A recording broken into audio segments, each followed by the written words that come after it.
I don't at this moment, but I can add something if you would like. That's not mine. This is all that's in there. I know, I looked you- at that. Okay. Well, that's what I have. Oh, no, this is what's in here. You want me to say something? Yeah, please do, please. What do you want me to say? This is the first Sunday to provide support for the Tents to Rent program. And you know something First, about that. well, I want to know what to say because I've got a short time for doing something. Okay, to do in a couple. just say, please support the Tents to Rents campaign.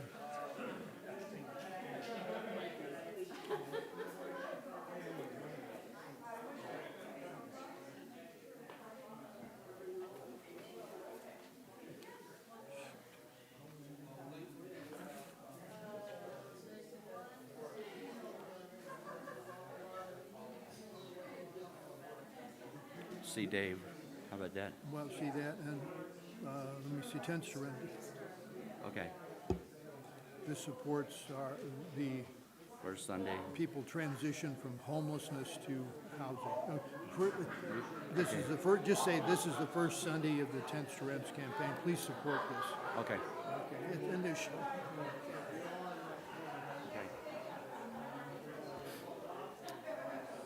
Hey, it's about 5 minutes until the start of service, so I have a few comments and reminders. Would you briefly greet those around you, then find a seat so we can create a worship atmosphere? And please consider leaving spaces open along the aisles for late arrivers and those with walkers. Also, feel free to take seats in the front. It makes it easier for people coming in late. You know, we have new speakers out there in the lobby. Can all the folks hear the speakers in the lobby? Woo-hoo! All right. If you don't already have one, get an order of service from a greeter. Then take a look at the announcements on the reverse side.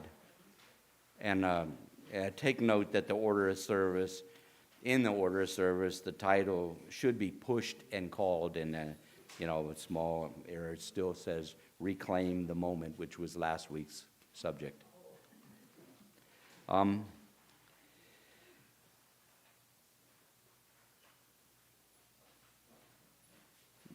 Please remember to put your phones in silent or worship mode, which I think I did.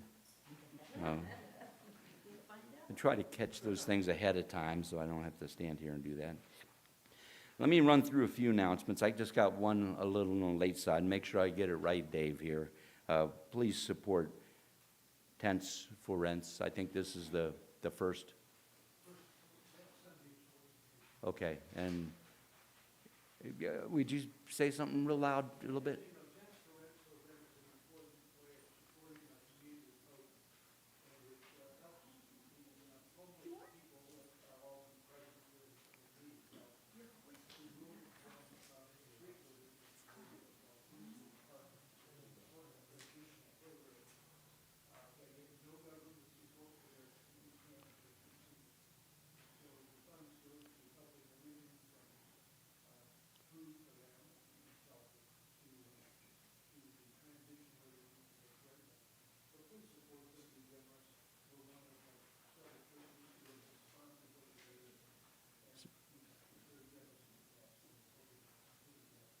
So if you didn't hear that because there wasn't a speaker, then you can talk to Dave a little after. It didn't make it into the announcements on the back of the order of service. We only have 4 announcements on the back of the order of service, so I'm just going to briefly run through them. There's only 4.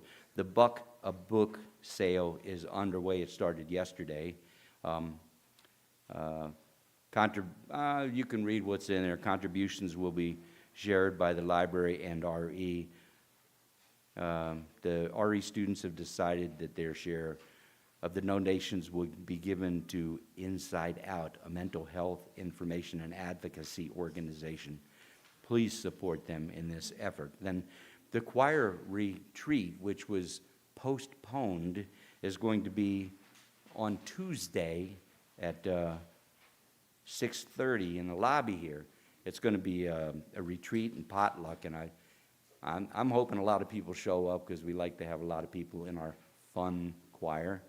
It's not one of those real, hardcore choir. It's not a hardcore choir. I'm not a hardcore kind of person. Then we have fall enrichment classes, and you can sign up for those out in the lobby. I'm interested in one in particular myself. I even bugged them to change one, which I don't know if I was out of line doing that, but and also out in the lobby they're going to be selling UUCLC T-shirts in various colors. Okay, that's all of those. I'm going to sit down here.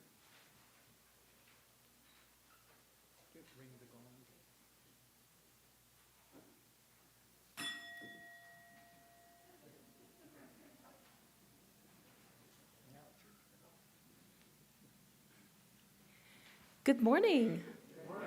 And welcome. It's so good to see you. I'm Catherine Massey. I'm Director of Music. I see some faces I haven't seen before, so that's nice, and it's nice to see people back from summer vacations, perhaps. And we will start off with some singing. We're going to begin with an African American spiritual, Come and Go With Me, as well as at the end we'll sing another spiritual, and Reverend Rod will talk about that one. So I invite you to rise and body your spirit as we sing together.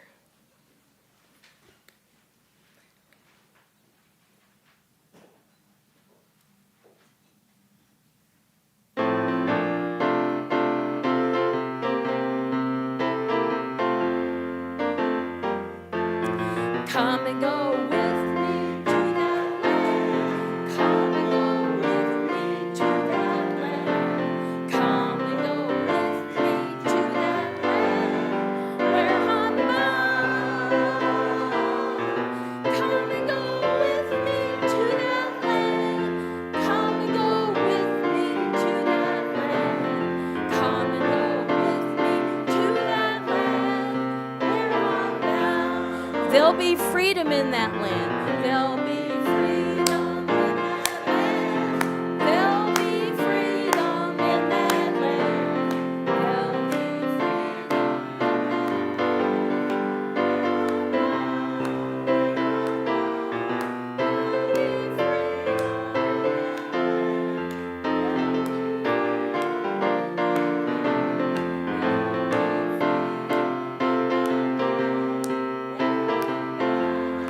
be There'll be justice.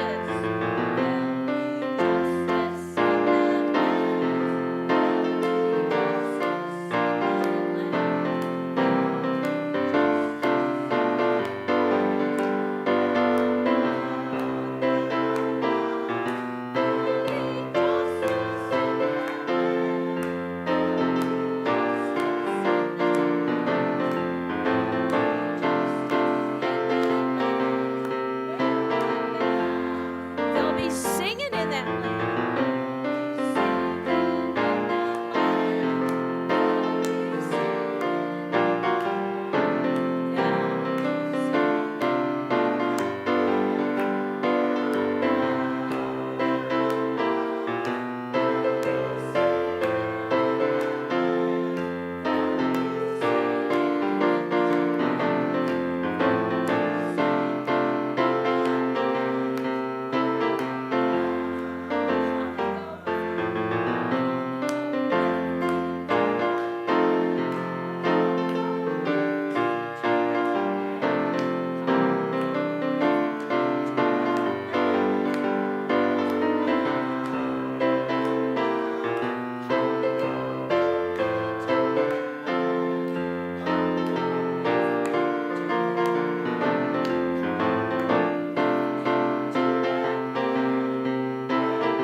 Oh, we got a full house today.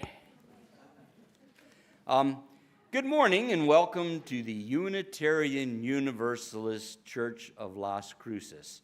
We welcome you Whether you're here in the sanctuary, especially the children, or are joining us via YouTube.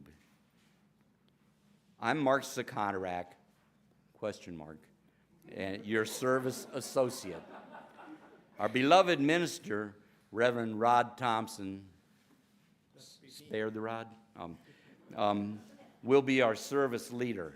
Our Director of Religious Education, Kelly Ingram, is our Director of Music, and Catherine Massey, I didn't read that very well. Our Director of Religious Education, Kelly Ingram, and our Director of Music, Catherine Massey, will also be joining us. Assisting us are Elwin Nunn on camera, Claire Neal Wallace on audio, Mike Yaxko will be connecting us to our YouTube attendees. Diane Lee and Jillian Lang have again prepared a beautiful and appropriate chalice table. Our greeters today are Lynn Pearson, Lisa Stevens, and Carol Stanfill.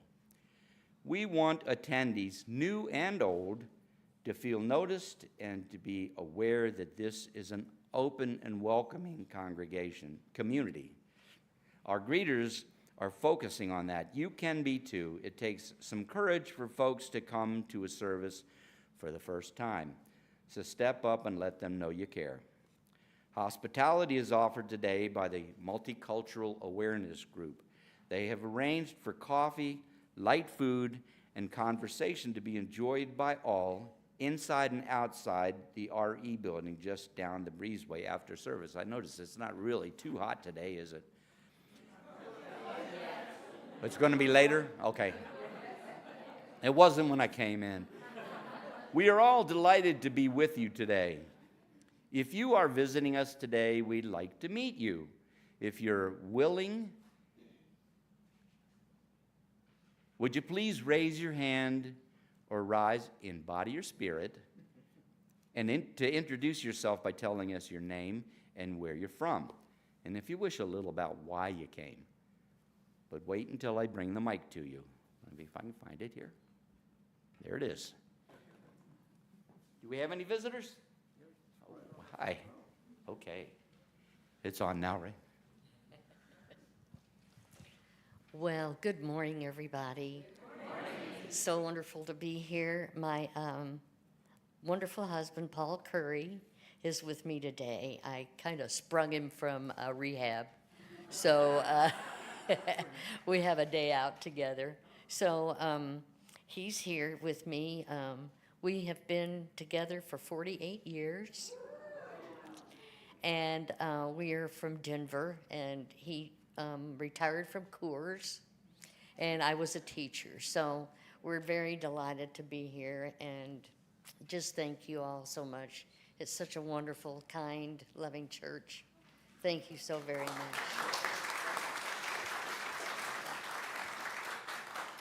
Anybody else? There, I talked him into it.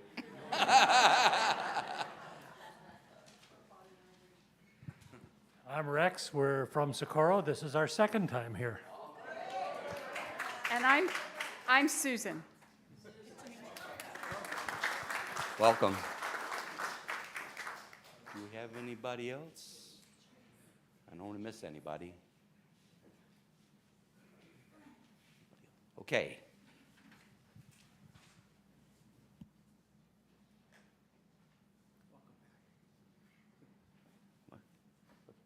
Oh, okay.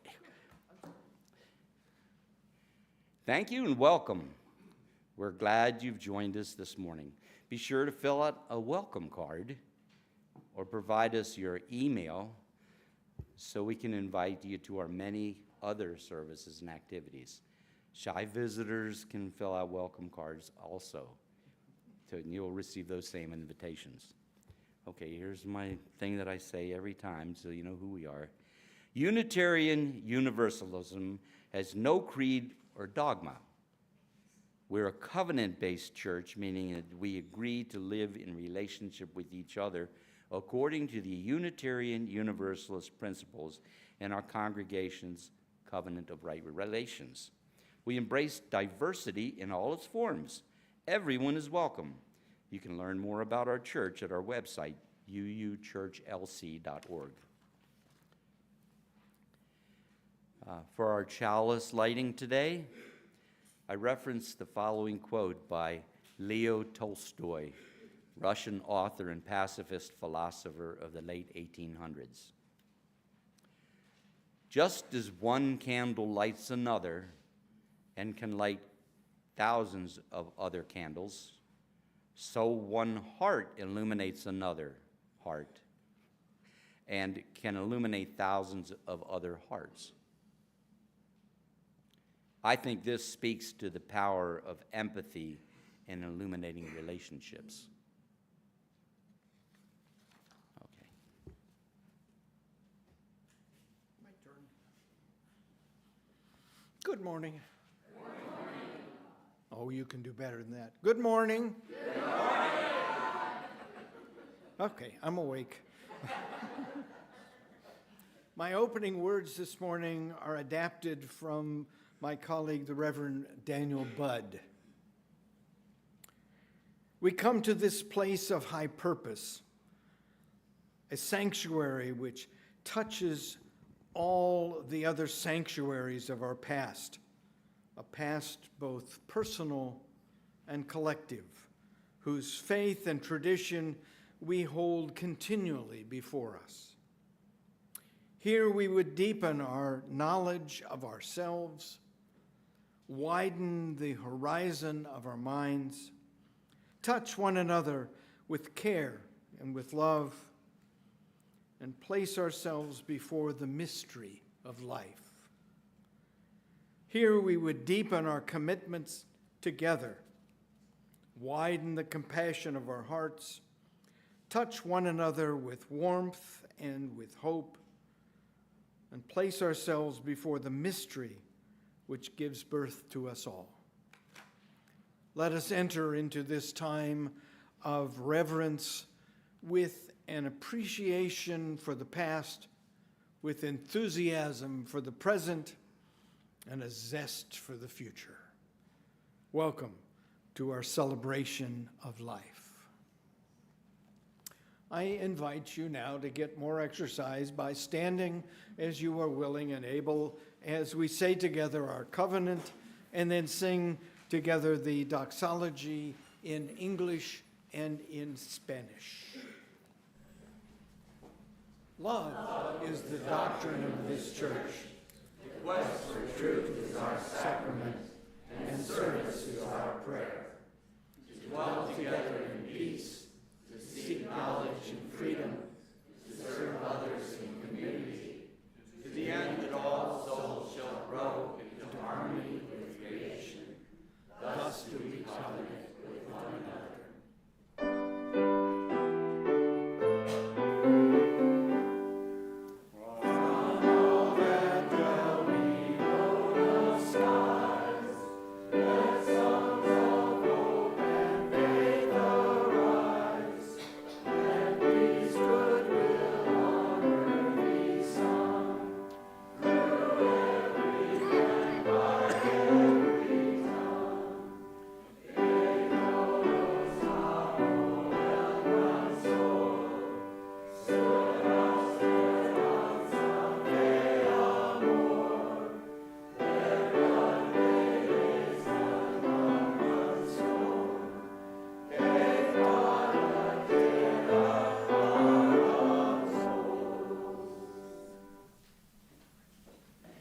It's Kelly time.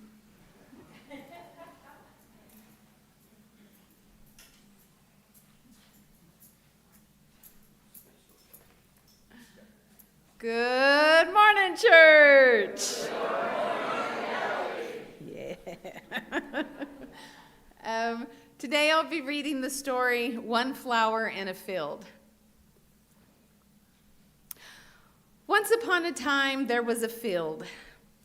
It had dry grass, brambles, and thistles, and high places and low places, and rocks scattered around, and a stream that passed alongside it.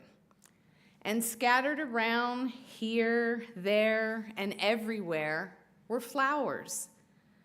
Buttercups and tulips, coneflowers and lupins, all kinds of bright, beautiful flowers growing out of the dry grass.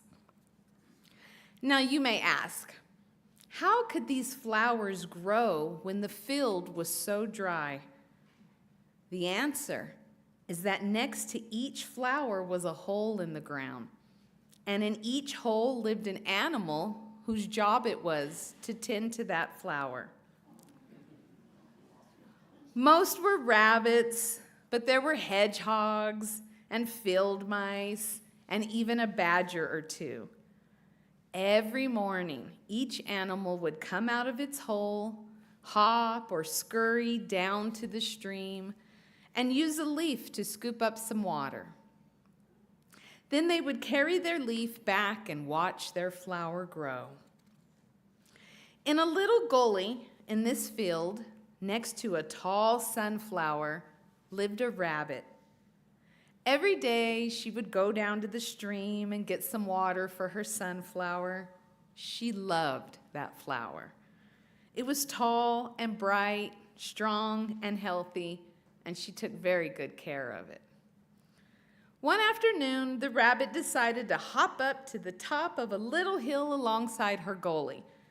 When she got to the top, she saw something she had never seen before. Down a ways, she saw a flower.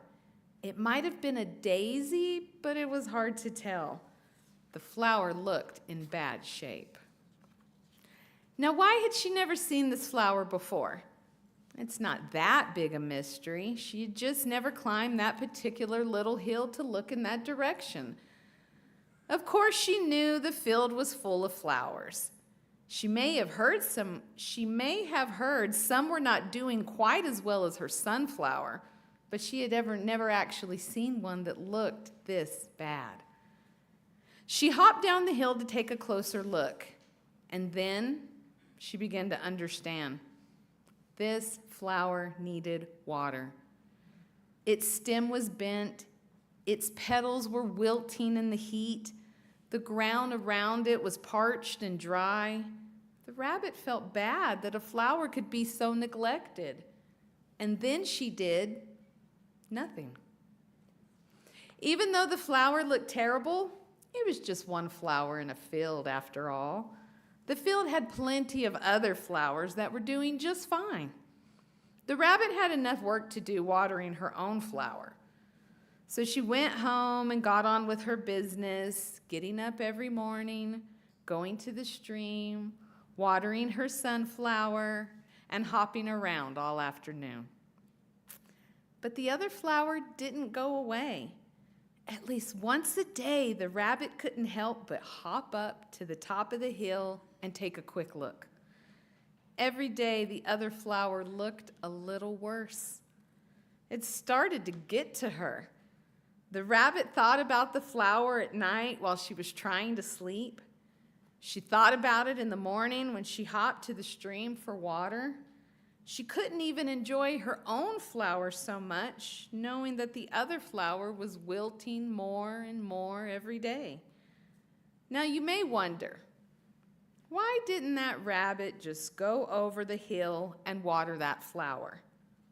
After all, it was not that far away, just on the other side of the hill. The stream had plenty of water, and the rabbit had plenty of time. Well, that's a good question.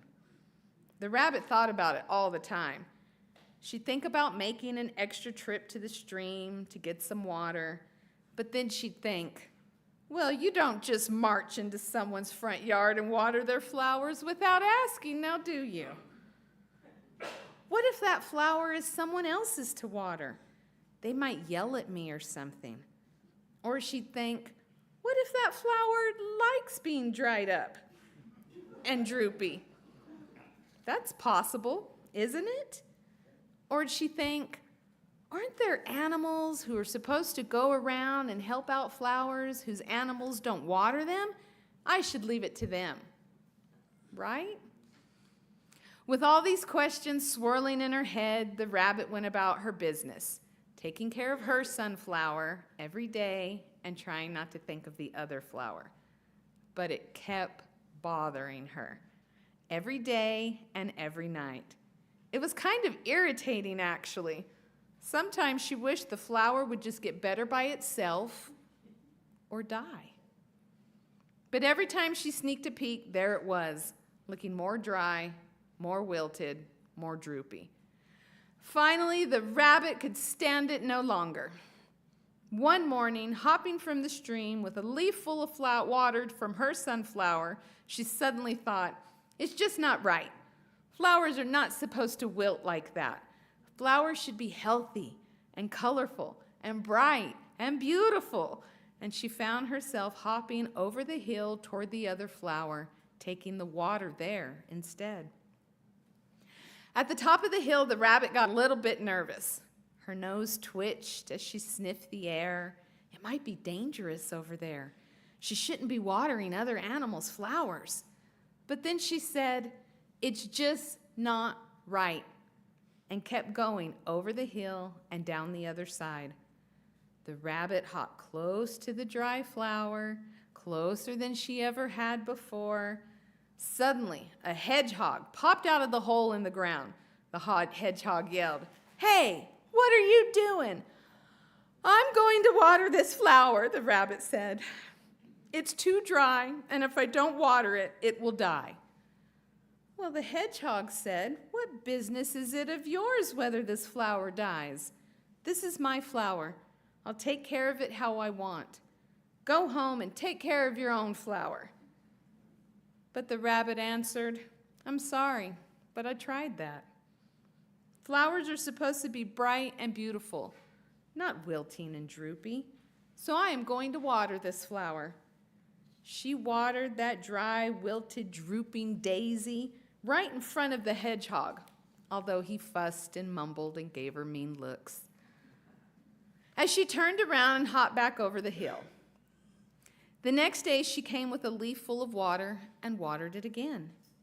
And the day after that, and the day after that, she watered it again. And then another day, and another day, and another. The hedgehog continued to fuss and mumble and give the rabbit mean looks, but the flower started to look better. First, the petals perked up. Then the stem began to stand a little straighter. Then its leaves started to fill out and get bigger. The flower even grew a little taller. Strangely enough, as this flower got brighter and healthier and taller and more beautiful, so did the rabbit's own flower. And so did every other flower in the field, even the ones she never watered, flowers she had never even noticed before. The whole field began to brighten as the colors of every flower became more vivid and the flowers stretched taller. It was almost as if there was more water everywhere. How could that be? Were other rabbits and hedgehogs and field mice and even badgers sneaking around and watering animals' flowers too? Or was it because when someone waters a wilting flower somewhere, all flowers everywhere grow just a little brighter? Thank you.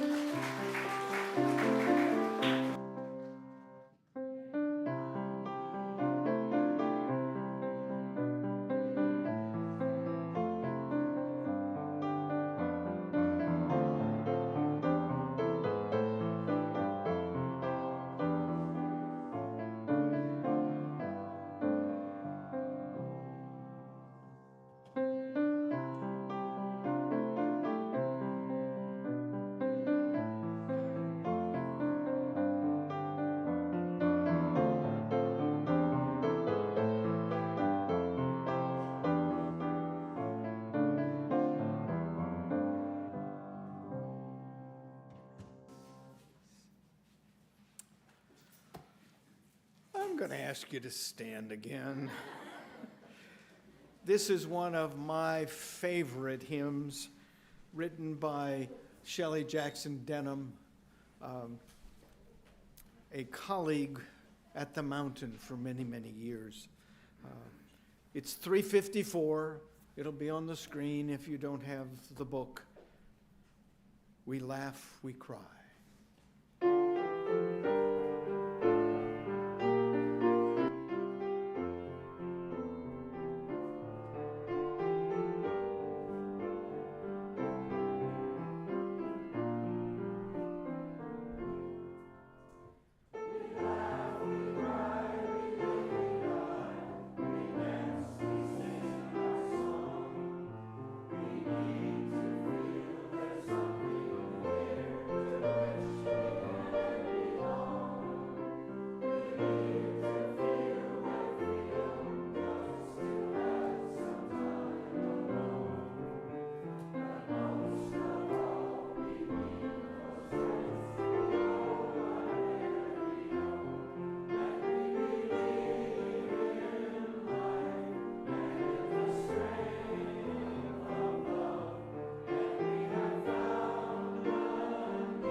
song from the fertile mind of Shelley that it describes our Unitarian Universalist Church worldwide. Now it's your turn again, I'm sorry. One of the ways we support one another in community is through the sharing of joys, sorrows, and milestones. In these challenging times, it is crucial that we make attempts to stay connected to one another. If you have a joy, sorrow, or milestone you would like to share with the congregation, please raise your hand and I will bring the mic to you. State your name and what is in your heart. And a special note to our online attendees. And I know we have some regulars. We in the sanctuary would love to feel your presence and hope you also will share. Just leave Mike a note so he can make it happen. Are there any joys, sorrows, or milestones this morning? Oh, lots of them. That gives you guys online time to give Mike a shout out there, right?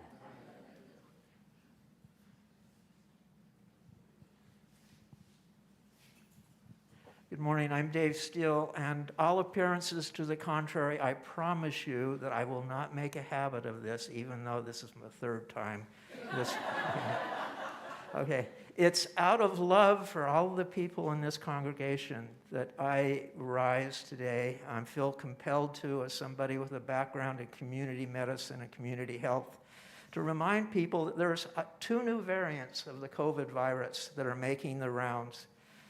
We don't know much about them because the monitoring is not as robust as it was in the past, but they appear to be highly transmissible, and there have been a number of new cases of COVID in our congregation over the course of the summer.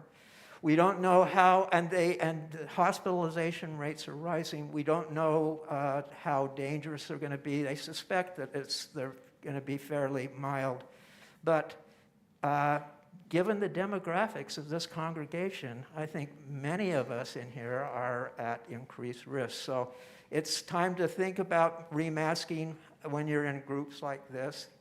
And especially if you have not been recently boosted, make sure you do so this fall. And if you're not feeling well, stay home. Okay. Okay, thank you for letting me be the buzzkill of the morning.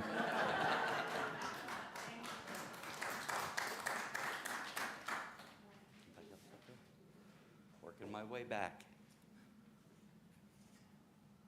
Both of you? Hello, my name is Janet Martinique, and I have a joy to share with you today. It has to do with yesterday at the yard sale.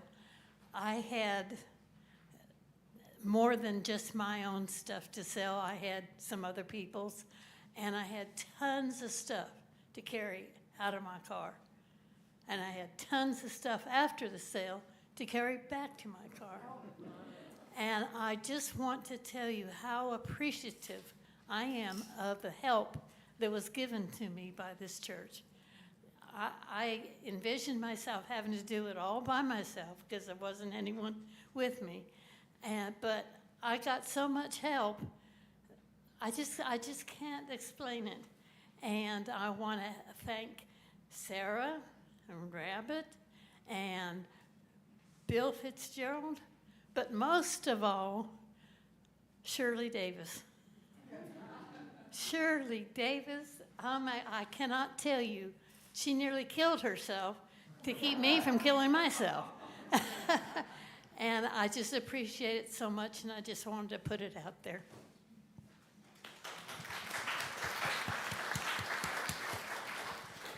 My name is Lisa.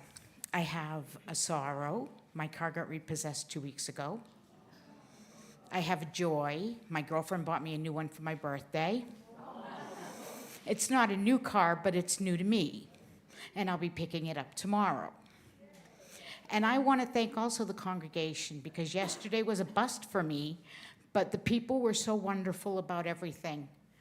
And it was a real joy to be able to participate in the yard sale yesterday, so thank you.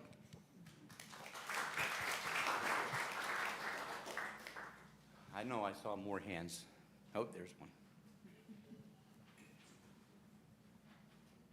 Hey, Jan. I'm Jan Thompson, and yesterday I had yet another birthday. But 10 days ago, my immigrant son, Jose Dulce Rivera, was arrested.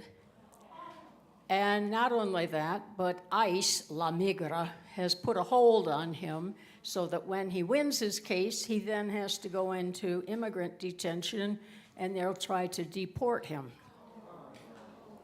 They've tried for 2 years to do it, to deport him before, and they failed, and they will fail again, but it's just, you know, it hangs over you. So I'm very concerned.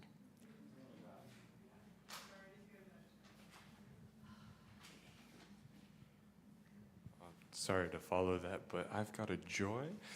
My name is Joshua Pritchard. I'm starting my second bachelor's degree this week in music, and I'm looking forward to making music in 4 choirs this season.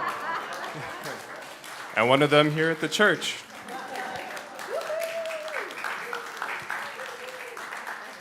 Hey, Mike's got one for a change. Yeah, our very own dear friend Kathy Cox is with us on the YouTube chat today. And she says for joys and sorrows that she's staying home today.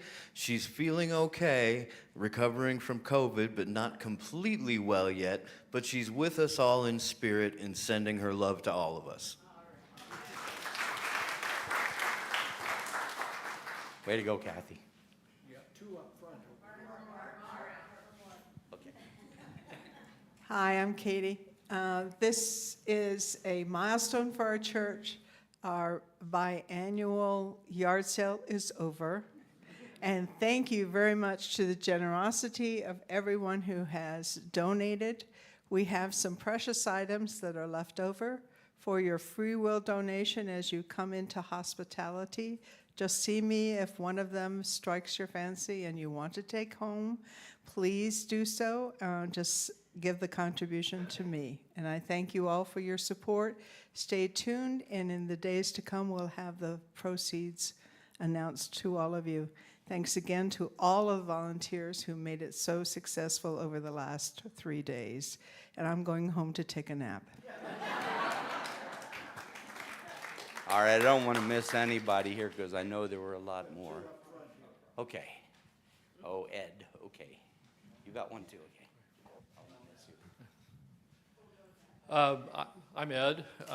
Many of you are familiar with KTAL radio, community radio in Las Cruces. Starting tomorrow, I just became the interim general manager. It's a part-time volunteer position, but eventually our goal is to get somebody hired as a paid employee, but I'm going to do it for a few months.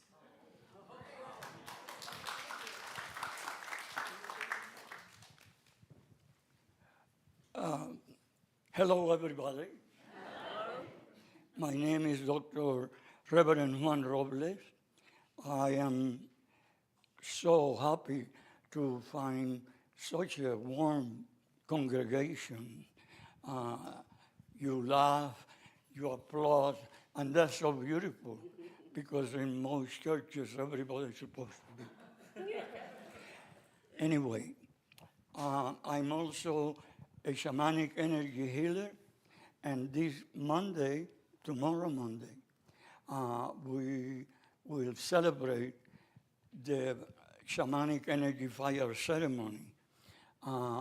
This is a ceremony that I prepare in my backyard, and I'm inviting all of you to come. The joy is the last time I have members of the church who came to my home and celebrated with me, drumming and singing and going around the fire. And all of you are invited. I have a sorrow to say to you. Last week, I went through dental surgery, and I was in a lot of suffering and pain, and I was also very lonely because I am a widower at this point. And the only person, I call her a person, is Cookie, K-U-K-I, my dog. She's not a cookie to eat. She's a cookie to love. And I love her very much. She's a service dog trained, and I am a service dog trained too, because they train me to train her. So the thing is that when I went to have my check, the dentist, I took my dog with me. Of course, she has to be with me. She is my support. I cannot be without her. And she sat in a corner. They let her come to the place where they were doing the procedure. And guess what? All of a sudden, I was going like, and I opened my eyes, and they have finished, and I opened my eyes, and there is Cookie sitting like this, going to everybody there.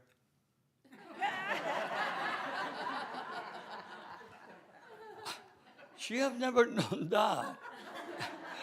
And I say, oh my, there. Okay, I go with you too. Thank you very much. Thank you. Did I miss anybody?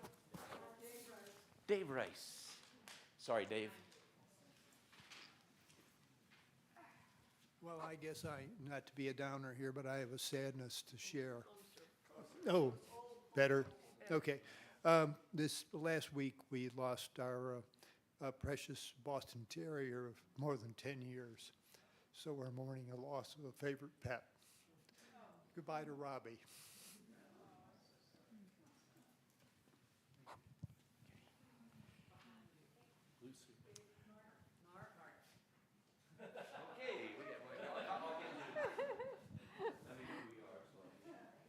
I'm Lucy, and I just wanted to say a joy for me as a neighbor.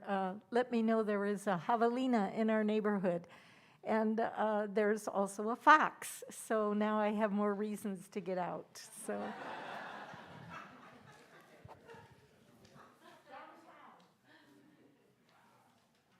I know there was somebody else that you pointed out to me. Was she the one? Yes. Oh, okay, we're good.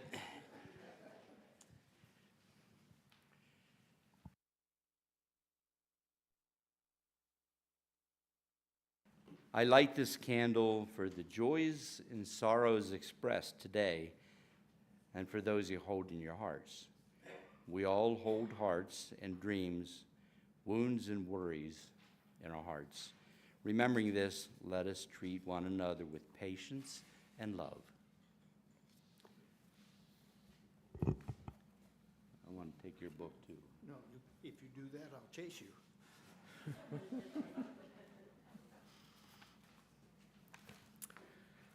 My reading, it comes from Charles Swindoll. The longer I live, the more I realize the impact of attitude on life.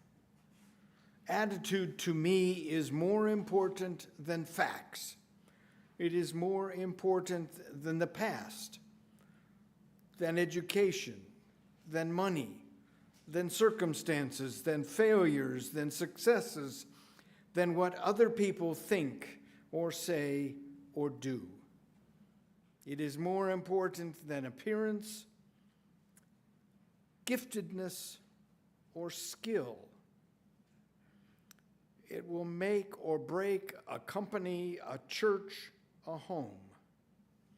The remarkable thing is that we have a choice every day regarding the attitude we will embrace for that day. We cannot change our past. We cannot change the fact that people will act in a certain way. We cannot change the inevitable.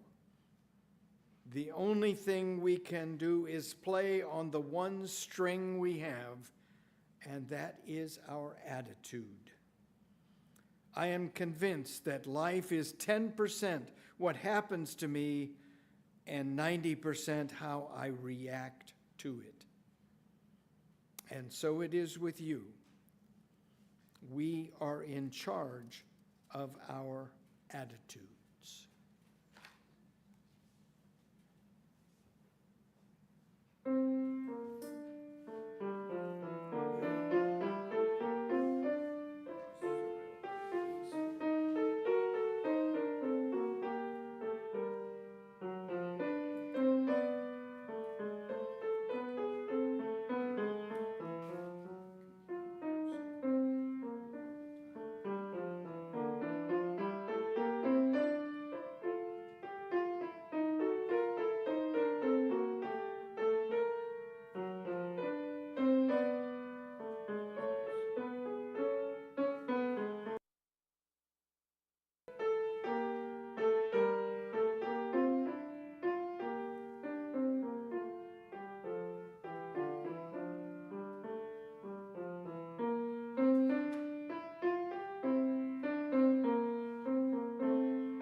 Thank you for that, and for showing me, anyway, that Take 5 was not the hardest piece that Brubeck wrote. Whew. Deep breath. Bill DeWolf, some of you may know that name, was one of my mentors. He had come to the Paint Branch Unitarian Universalist Church, or had agreed to come to the Unitarian Universalist Church, to be our Decisions for Growth consultant while I was minister there. He had agreed to preach for us on the Sunday of that weekend, but he got sick and never preached the sermon with this title, Pushed and Called. But I was so intrigued by that title, Pushed and Called, that I just had to write a homily with that title, Pushed and Called. I see wonderful images of babies being pushed in strollers, of athletes being pushed to their best performances, of ordinary people pushed to being heroic. I see images, wonderful images of children being called home for supper, of ministers being called into this special caring profession of people being called into being their best selves, pushed and called. Wonderful images of how people actually interact with each other, pushed and called. Wonderful images of how people work together, pushed and called. Wonderful images of how people reach out beyond themselves, pushed and called. Let's think about being pushed or pushing for a minute. What images come to your mind? For me, the first image that came to my mind was the pushers in the Tokyo subway, jamming people into the cars so that the doors can close. Right away, I got a kind of negative feeling about being pushed. Still, I can remember some times when being pushed actually felt good. Pushed by parents to be my best, pushed by teachers to expand my mind, pushed by coaches to swim harder or faster, pushed by employers to be more productive, pushed by my children to be more involved in their lives, pushed by friends to be more adventurous. I can recall being pushed into doing some things I was reluctant to do. Sometimes the experiences were good, rewarding, fun, fulfilling. I was glad I was pushed. I can also recall being pushed into doing some other things that turned out to be disasters, and I wish I had never decided to do them. There have also been some times when I've done the pushing. Times when I have pushed others into doing things they were reluctant to do. Sometimes that their experience was fun, rewarding, fulfilling, and other times they were disasters. Such is the nature of being pushed or being the pusher.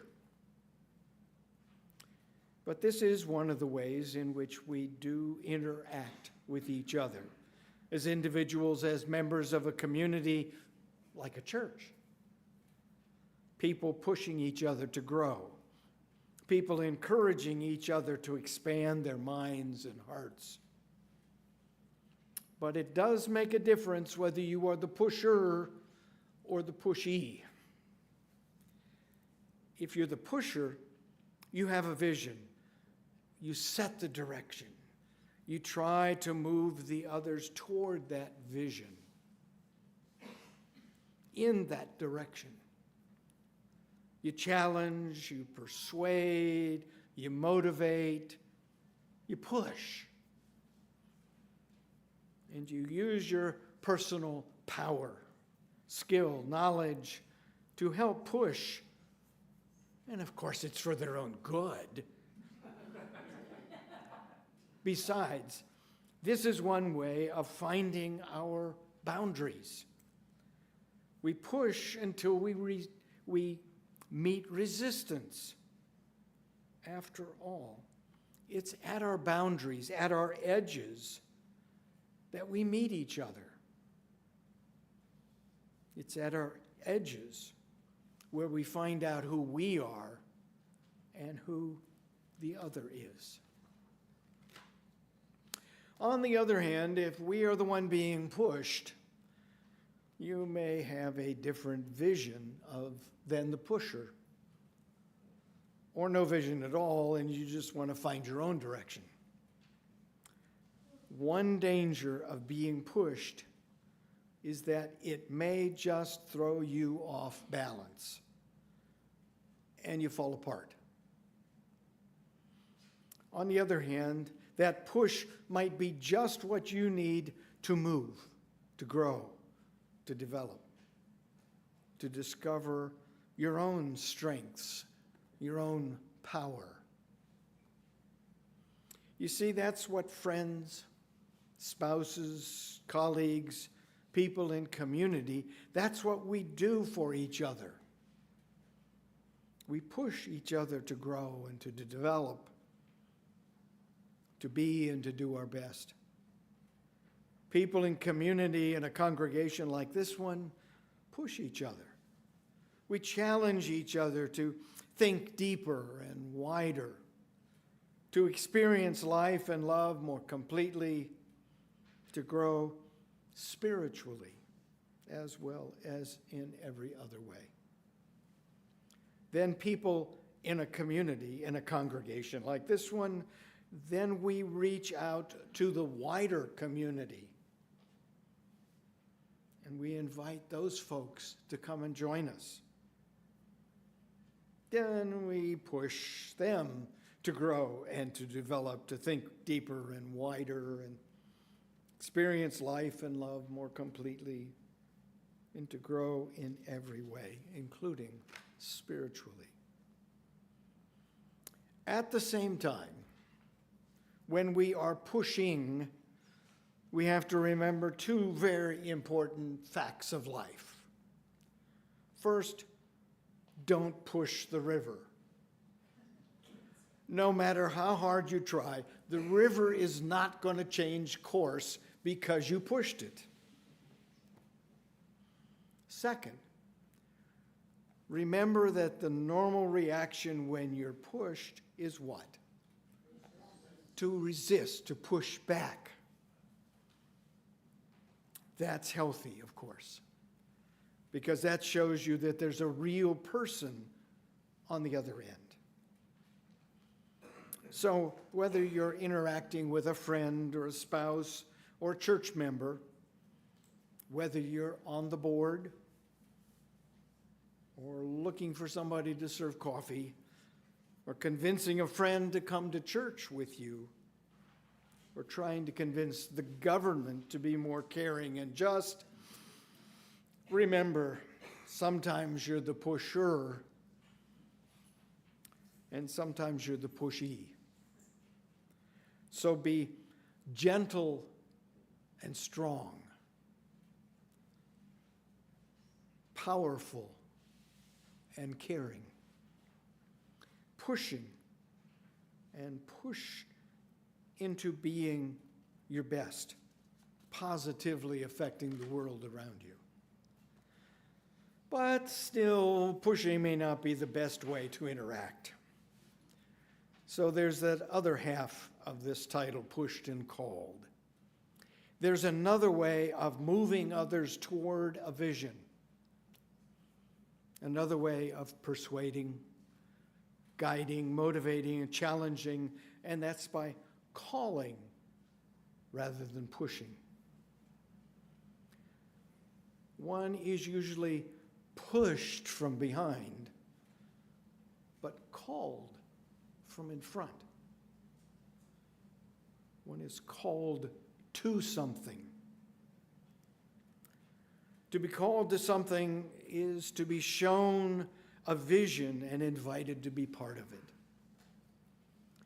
I see images here of children being called home for supper with visions of hot, healthy meals, or at least with visions of non-angry parents if they get there right away.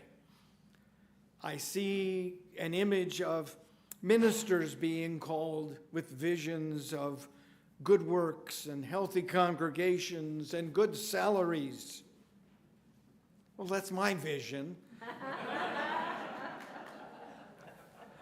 I see folks being called with visions of being part of a great movement for a world of peace and justice with all her peoples one.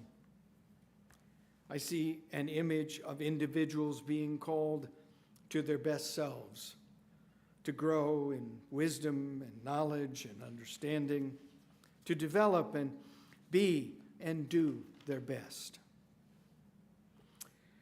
I have probably been pushed more than I've been called, but I have been called I've been called to be a minister. I've been called by a vision of what it is to be a minister.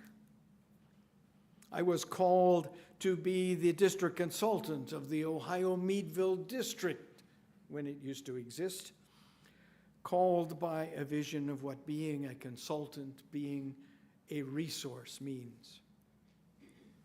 I've been called to be the minister or the interim minister now of 9 Unitarian Universalist congregations, called by a vision of what it was to be minister of those congregations. I've been called to be a good person, good father, good citizen, called by a vision of what that means. I've been called to be part of a community, called by a vision of what being part of a community means. I guess I have been called more than I had realized, and you too have been called. You'll have to supply the list of what you've been called to, but you have been called. Perhaps it's to be a good person, or a good parent, or a good teacher, or a good volunteer. You name it. You've also been called to be part of this community, this church, called by a vision of what it is to be part of this Unitarian Universalist congregation. To be called to something is to be shown a vision, invited to be part of it. And in that process, the caller is important, of course, because the caller creates the vision, paints the picture, describes how it could be. But it's the vision that beckons. It's the vision that calls. If I'm the caller, I must make the vision as clear as possible. But I have no control over the vision that is received. That's in the eye or the ear or the heart of the beholder. If I'm the one called, the vision is what calls to me, and I have to choose to answer. When my wife Mary and I decided to marry, we had each called to each other with our visions of our lives ahead. Fortunately, there were enough similarities that we did go ahead and get married. Of course, the visions that we shared to begin with changed over the years. So we had to continue to call to each other with our new visions. When I came back to this congregation to take up this work as your minister, the search committee, the board, and I called to each other with visions of the work ahead. Fortunately, there were enough similarities in those visions that we could answer each other's call. And of course, those visions too have and will change. So we'll need to continue to call to each other with our new visions. When you became part of this congregation, I hope you were called with a vision of who you could be here, and with a vision of what this community could be with you in it, of what good you could do here together. And you answered that call by joining in this vision. When some of you were called to be on the board, or to chair a committee, or even just to be on a committee, I hope you were called with a vision of what this church is, and what it could become, and how you could help. And I hope you were also called with visions of your own growth, with visions of what you could become here. People in community, good friends, spouses, colleagues, do that for each other, calling each other to growth, to development, calling each other into being and doing our best. People in community call to each other, challenging each other to think deeper and wider, to experience life and love more completely, to grow spiritually as well as in every other way. But then people in community reach out to the wider community, calling others to grow and develop, to think deeper and wider, experience life and love more completely, to grow in every way, including spiritually, calling others to come and join us. Pushed and called. Pushed and called. I'd like to conclude with a story that has always moved me. This is a story told by Kay Montgomery, who was executive vice president of the Unitarian Universalist Association. Kay told this family story at the conclusion of her annual report to the General Assembly several years ago. A few years ago, Kay said, the Associated Press ran a story that said that a scientific survey showed that 463,000 people in the United States alone identified themselves as Unitarian Universalists. This confused those of us who count such things, since our own numbers showed less than 200,000 worldwide. I can't tell you where those other 263,000 people are, but I'd like to tell you the story of one of them. Last year, Kay went on to say, my favorite brother died of bone cancer. Many of you have been in similar situations with someone you loved. For months, I spent as many weekends as I could traveling from Boston to Detroit. Those weeks were fraught with pain and grief, but also with unexpected moments of something like joy.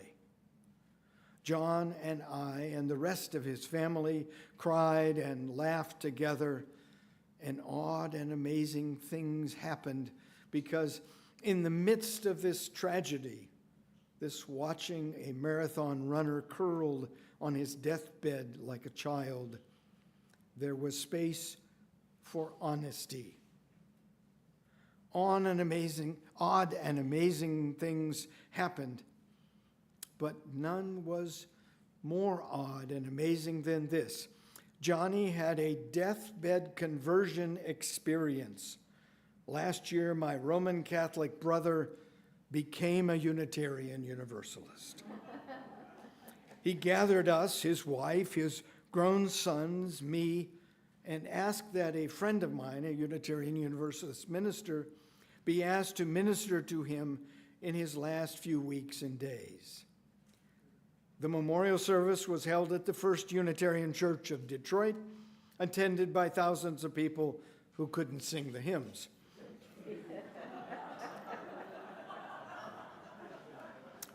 Even some of us. I smiled, honored to have witnessed this final act of integrity, and pleased, of course, to know that he and I were more alike than we had guessed, and sad that his life had not been as religiously satisfying as his death, and conscious that the person who might have changed that was me. Kay goes on to say, this is what I think there is to learn from that one lost Unitarian Universalist. That for each time we don't reach out to someone who might number themselves among us, for each time we hesitate to be hospitable out of shyness, we leave someone's life poorer than it might be. This, then, Kay said, is the business we, all of us, must be about.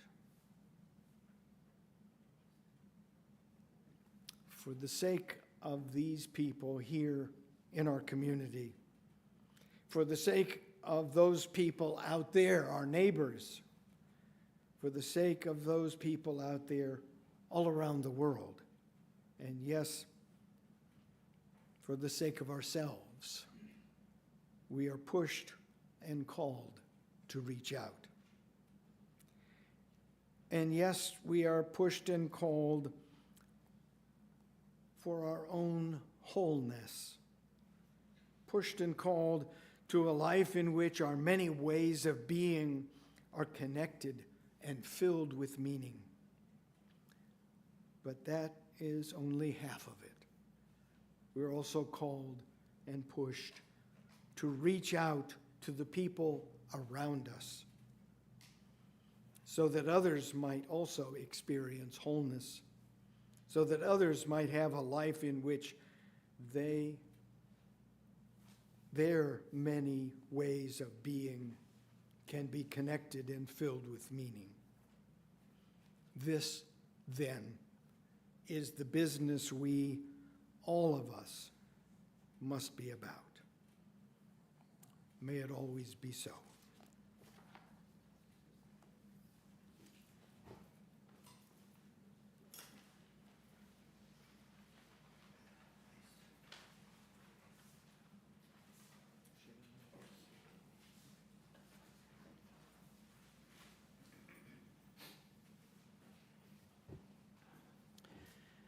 The operation and outreach of our church needs your input and your contributions. This is the perfect time to think about what you can give back. In a moment, the greeters will pass the offering basket around. But before they do that, I should remind you that we support organizations identified by the Social Justice Committee with our Change for Change program. The recipient for this quarter's donations is Cats Meow, a cats-only, no-kill sanctuary. Although they're set up to handle 38, they presently have over 100 cats and kittens. All are available for adoption. Funds from the Change for Change will be used to cover the high medical costs of keeping the animals spayed and neutered, chipped, and fully vaccinated. You can give to them by putting your change in the basket or by writing Change for Change on the note line of your check. Please give generously.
Bach and Brubeck in the same service.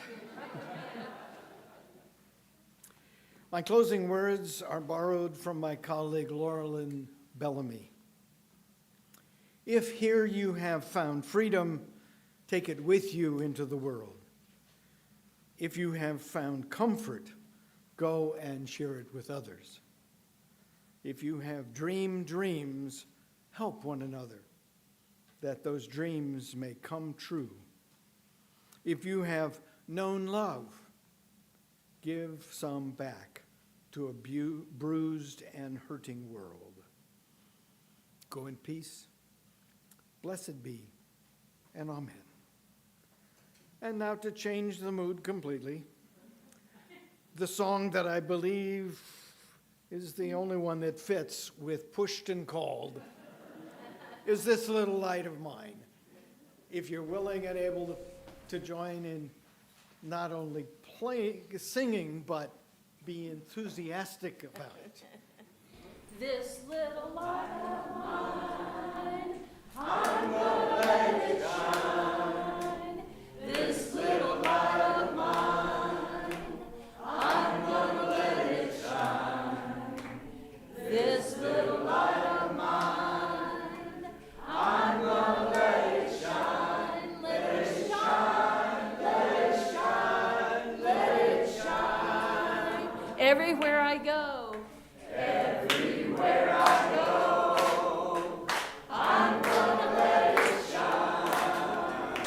Everywhere I go, I'm gonna let it shine. Everywhere I go, I'm gonna let it shine. Let it shine, let it shine, let it shine. Building up a world. Building up a world, I'm gonna let it shine. Building up a world, I'm gonna let it shine.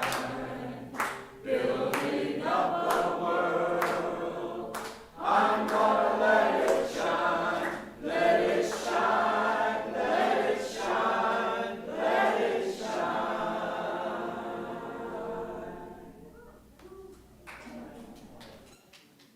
You can sit. Please join me in saying the words to extinguish the flame. The words are on the screen. We extinguish this flame, but not the light of truth, the warmth of community, or the fire of commitment. These we carry in our hearts until we are together again.